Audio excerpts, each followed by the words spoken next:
Hello all, welcome back to my mini vlog. ఈరోజు పుదీనా rice lunch box కోసం ఈజీగా సింపుల్గా ఎలా చేయాలో చూసేద్దాం. ముందుగా పుదీనా బెనిఫిట్స్ తెలుసుకుందాం.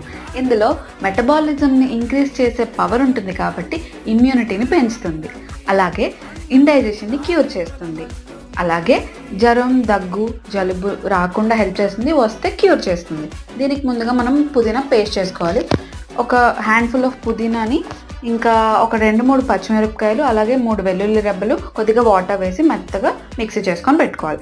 ఇప్పుడు కడాయిలోని ఆయిల్, నెయ్యి వేసి వేడయ్యాక బిర్యానీ ఇంగ్రీడియంట్స్ వేసి వేగాక కట్ చేసి పెట్టుకున్న ఉల్లిపాయ ముక్కలు వేసి ఫ్రై చేసేసుకోవాలి బాగా. ఇప్పుడు అందులో మనం చేసుకున్న పేస్ట్ వేసేస్తాం.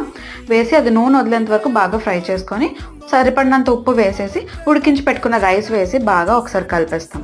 అంతే, సాల్ట్ అడ్జస్ట్ చేసుకొని లాస్ట్లో నిమ్మకాయ పిండుకుంటే అంతే, సింపుల్గా రెడీ చేసుకున్నట్టే. ఒకసారి మీరు కూడా ట్రై చేసి మీకు ఎలా నచ్చిందో నాకు కమెంట్ చేయండి. Thank you for watching. Bye guys.